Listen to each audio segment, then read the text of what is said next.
Hello and welcome. आप सभी का एक बार फिर से बहुत बहुत स्वागत है आपके और हमारे चैनल हेल्पर सीयूईटी प्रिपरेशन में। इस वीडियो में मैं क्लास नंबर 5 ज्योग्राफी का लेने वाला हूं, जो कि यूनिट नंबर 5 से रिलेटेड है। और ऑलरेडी 4 क्लासेस ऑलरेडी मेरे चैनल पे अपलोड है ज्योग्राफी की, जो आप जाके प्लेलिस्ट में देख सकते हैं। ये 5वां नंबर का क्लास है। और अगर आप डोमेन में ज्योग्राफी सब्जेक्ट रखना चाहते हैं और integrated BEd 4 year integrated BEd में किसी भी यूनिवर्सिटी में एडमिशन लेना चाहते हैं और ज्योग्राफी आपका डोमेन है, तो ये क्लास आपके लिए काफ़ी इम्पोर्टेंट होने वाली है। अगर आप इस चैनल को पहली बार विजिट किए हैं तो चैनल को सब्सक्राइब कीजिएगा। एनसीईटी से रिलेटेड, आईटीपी से रिलेटेड हर प्रकार के अपडेट आपको मिलेंगे, वो भी निःशुल्क। और अगर आपके कुछ डाउट होते हैं या पर्सनली मुझसे पूछना चाहते हैं तो व्हाट्सएप और टेलीग्राम चैनल का लिंक, व्हाट्सएप ग्रुप और टेलीग्राम चैनल का लिंक आपको डिस्क्रिप्शन में मिल जाएगा। दोनों आप ज्वाइन होकर मुझसे पर्सनली जुड़ सकते हैं और बात भी कर सकते हैं। यहाँ पे एक भी रुपया आपसे शुल्क नहीं लिया जाएगा। पूरी तरह से आपको सहायता दी जाएगी 12 घंटे के अंदर, वो भी, और आपकी पूरी हेल्प फ्री में कराई जाएगी। अगर हम इंस्टाग्राम की बात करें तो आप मुझसे इंस्टाग्राम से भी जुड़ सकते हैं। इंस्टाग्राम का आईडी आपके स्क्रीन पे शो हो रही है यहाँ पे। उसके बाद अब हम वीडियो पे अपने टॉपिक पे वापस आते हैं। तो इस वीडियो में मैं निम्न टॉपिक को डिस्कस करने वाला हूँ। और क्लासेस बाइलिंगुअल हो रही है, यानी कि हिंदी और इंग्लिश मीडियम में हो रही है, तो कोई दिक्कत नहीं है। मैं हिंदी में बोल भी रहा हूँ, तो आपको कोई परेशानी होने वाली नहीं है। और वीडियो के लास्ट में मैं 1-2 MCQ भी कराऊंगा, जिससे आपको आइडिया लगेगा कि किस प्रकार के प्रश्न क्वेश्चंस आपके एग्ज़ाम्स में पूछे जा सकते हैं। तो ये सब टॉपिक जो आप स्क्रीन पर देख रहे हैं हाईलाइटेड है, यही सारे टॉपिक पे हम लोग डिटेल में चर्चा करेंगे। उसके बाद MCQ भी 1-2 हम लोग लगाएंगे, जिससे हमें आइडिया हो जाएगा कि ये पूरा टॉपिक ऐसा है और इससे रिलेटेड जो प्रश्न है वो कैसे बन सकते हैं। अगर हम बात करें scattered across a wide areas के बारे में, एक विस्तृत क्षेत्र में बिखरे हुए, हिंदी में भी लिखा हुआ आप देख सकते हैं। Linear settlement develop along transportation route like river and route, और रूट लिखा हुआ है। तो इसका हिंदी में अगर हम देखें तो परिवहन मार्गों के किनारे विकसित होती है। इसके बारे में बात हो रही है कि जो ह्यूमन सेटलमेंट है वो आमतौर पे कहाँ होती है, तो वहीं होती है विकसित जहाँ पे रिवर हो, रोड हो और ट्रांसपोर्टेशन का व्यवस्था हो और डेवलपमेंट हो। आमतौर पे जो ह्यूमन सिविलाइजेशन है वो वहीं क्या करती है, बसती है। ये तो काफ़ी कॉमन सेंस से रिलेटेड है, जो आप आसानी समझ सकते हैं। पानी पीने के लिए अगर व्यवस्था नहीं होगा, रोड्स नहीं होंगी, खाने पीने के लिए व्यवस्था नहीं होगा, तो कोई ह्यूमन सर्वाइव ही नहीं कर सकता। ये कॉमन सेंस की बात है। अब चलिए हम लोग देखते हैं अर्बन सेटलमेंट के बारे में। तो अर्बन सेटलमेंट होता क्या है, सबसे पहले इसको आसानी समझ लेते हैं। इसकी मतलब है कि शहरी बस्तियाँ के बारे में बात हो रही है। तो शहरी बस्तियाँ बसने का जो मुख्य रीज़न है वो है इकोनॉमिक एक्टिविटी वहाँ ज़्यादा होती है। डाइवर्स है, मतलब कि बहुत ही विविधता है वहाँ पे। हिंदी में देख सकते हैं विविधता लिखा हुआ। आर्थिक गतिविधियाँ होती है और कॉम्प्लेक्स सोशल स्ट्रक्चर है और हाई पॉपुलेशन डेंसिटी के रीजन जो यही है कि वहाँ इकोनॉमिक एक्टिविटी काफ़ी हाई है, यानी वहाँ लोग कमाते हैं और काफ़ी अच्छा उनके पास ऑप्शन भी होता है मल्टीपल। तो अर्बन सेटलमेंट का सबसे मुख्य रीज़न यही है, इकोनॉमिक है। और सिटीज़ की बात करें तो जो बड़े बड़े सिटी है, मुंबई जैसे इंडिया की बात करें तो large urban area with A well developed infrastructure and diverse economy.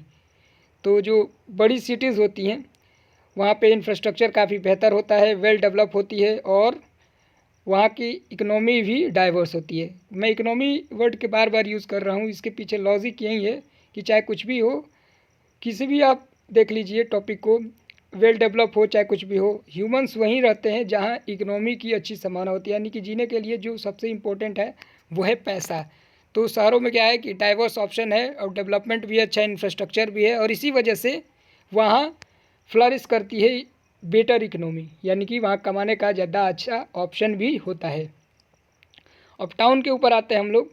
तो smaller urban area than cities, town जो होती है छोटे मोटे बाज़ार होते हैं, छोटे छोटे शहर होते हैं, smaller urban areas than cities होती है ये। और often serving a regional centre, और ये एक रीजनल सेंटर से जुड़े हुए होते हैं। अगर हम मेगा सिटीज़ की गाइस बात करें तो cities with a population exceeding 10 million, वैसी सिटीज़ जो 10 मिलियन पॉपुलेशन पार कर चुकी हो उसे क्या कहेंगे, mega cities, like Mumbai, Delhi, Chennai, Kolkata वगैरह। और अर्बन की अगर हम बात करें तो केस स्टडी मुंबई का हम लोग लेते हैं। मुंबई के हिसाब से मैं काफ़ी बार मुंबई की चर्चा करूँगा और पहले भी 1-2 बार बोल चुका हूँ। तो मुंबई जो है एक बहुत ही बड़ा सिटी है भारत की, और इसे हम भारत का इकोनॉमिक कैपिटल कह सकते हैं। ये हिस्टोरिक प्लेस है, क्या है, एक हिस्टोरिक प्लेस है, कल्चरल है, इन्वायरमेंटल फैक्टर है। मुंबई इंडिया ऑफर ए कंपाइलिंग केस स्टडी हम लोग देखेंगे यहाँ पे। The city house a diverse range of residential areas. तो जो ये शहर है काफ़ी बड़ा है और इसमें काफ़ी डाइवर्स रेंज के रेसिडेंशियल एरियाज़ आपको देखने को मिलेंगे। From the neighbourhood a Malabar Hill to the densely populated slum of Dharavi.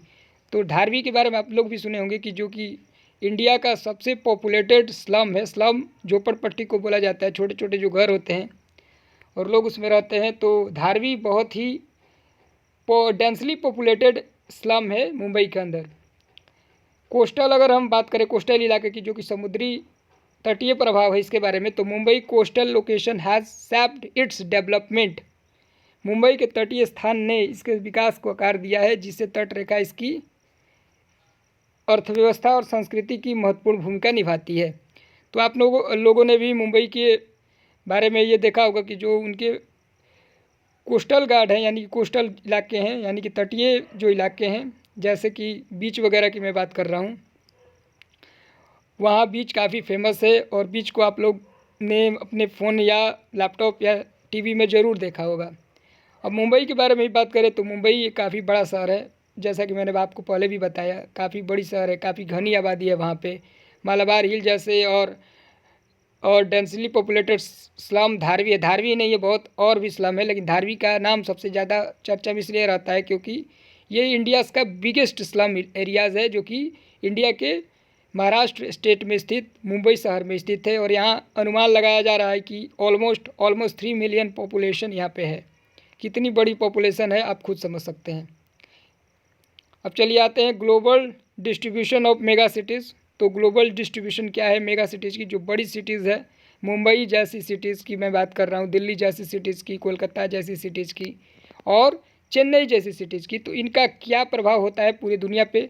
तो जो गाइस सबसे बड़ा प्रभाव होता है वो है आपका इकोनॉमिक सबसे बड़ा प्रभाव होता है, अर्थव्यवस्था पे सबसे बड़ा प्रभाव ये डालता है। और भी काफ़ी सारे प्रभाव डालता है, लेकिन मोस्टली जो इसका प्रभाव है वो इकोनॉमिकल ही है। अगर हम मेगा सिटीज़ की बात करें तो अगर एशिया के हिसाब से बात करें तो चाइना की जो जापान का जो कैपिटल है टोक्यो है, वो आप कह सकते हैं कि एशिया की सबसे बड़ी शहर है। दिल्ली हो गया, शंघाई हो गया चाइना का, ढाका है बांग्लादेश का, पाकिस्तान का कराची है। These city are big and mega cities in Asia. आप कह सकते हैं कि ये जो सिटीज़ का नाम मैंने आपको दिखाया, ये सिटीज़ एशिया में सबसे बड़ी सिटीज़ में से एक हैं। अब अफ्रीका की बात करें, अफ्रीका कॉन्टिनेंट की, तो यहाँ पे आप देख सकते हैं कायरो है, लागोस है और भी काफ़ी सारी सिटीज़ है, जोहानिसबर्ग है। साउथ अफ्रीका में ही अच्छी अच्छी सिटीज़ है अफ्रीका की।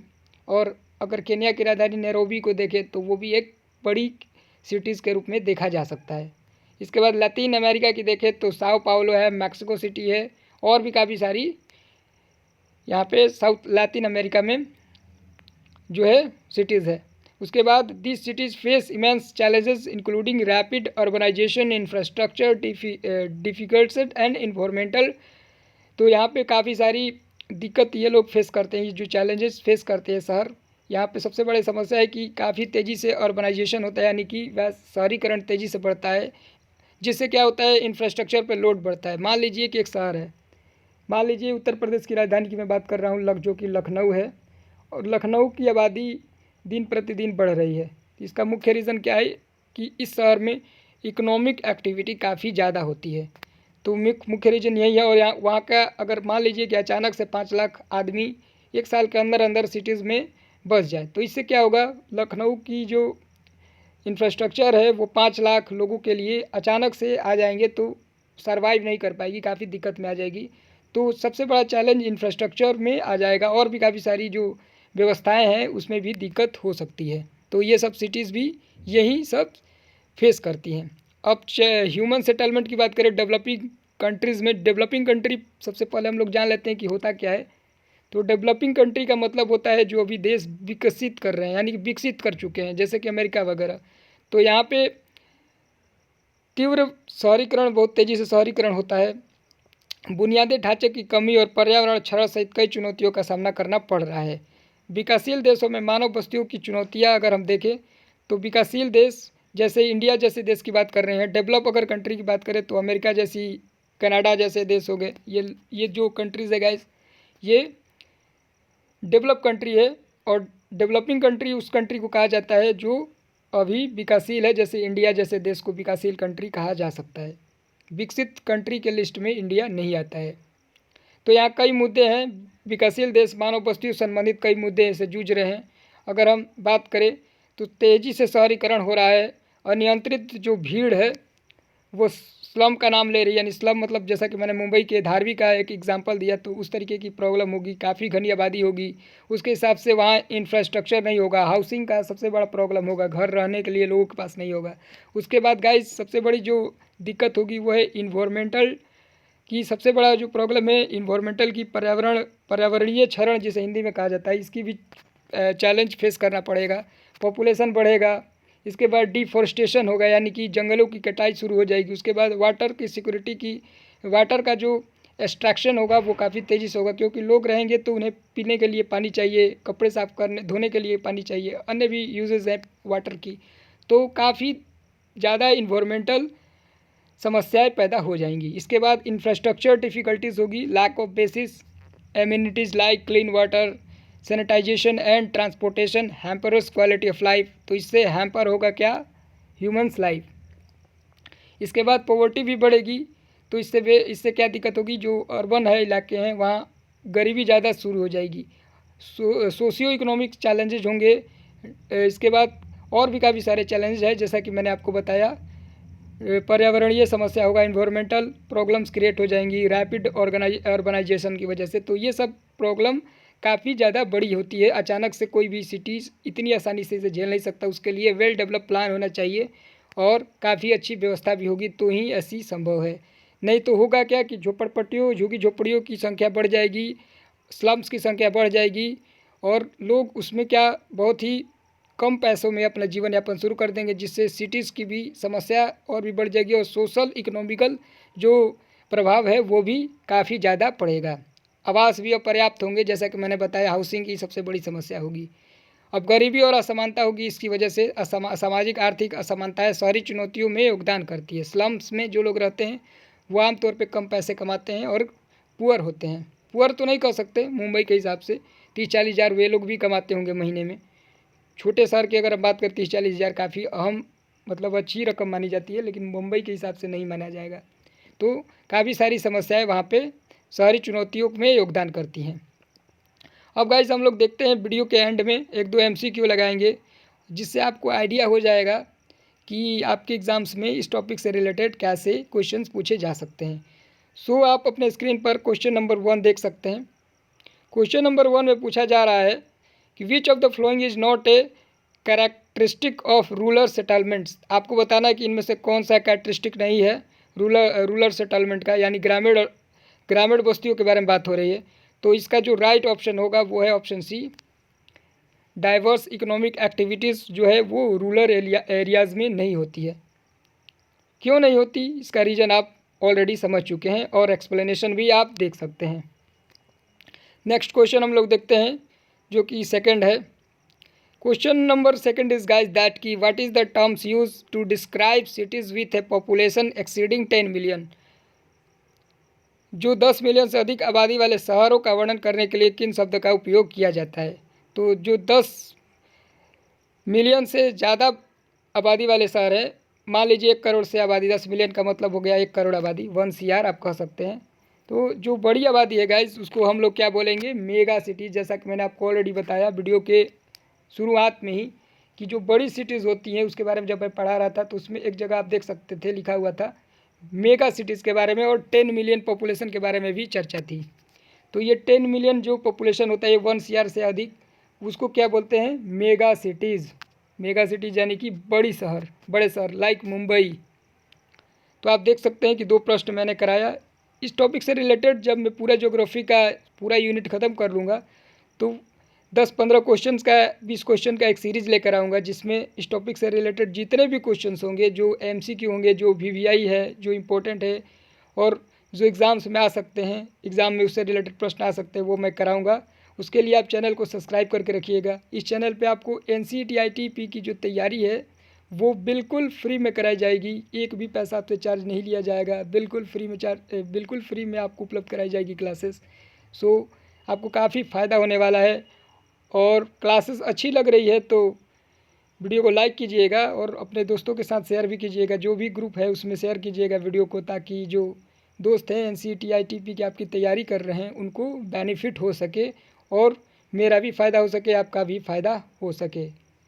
आशा करता हूँ कि इस क्लास को आपने काफ़ी एंजॉय किया होगा और क्लास आपको अच्छी लगी हो तो कमेंट में कुछ बताइएगा, कमेंट लिखिएगा, जिससे मुझे भी लगे कि इतनी मेहनत जो मैं कर रहा हूँ वो आपके लिए फ़ायदेमंद हो रही है या नहीं। कमेंट करेंगे तो ही पता चल पाएगा, ऐसे मुझे क्या पता चलेगा।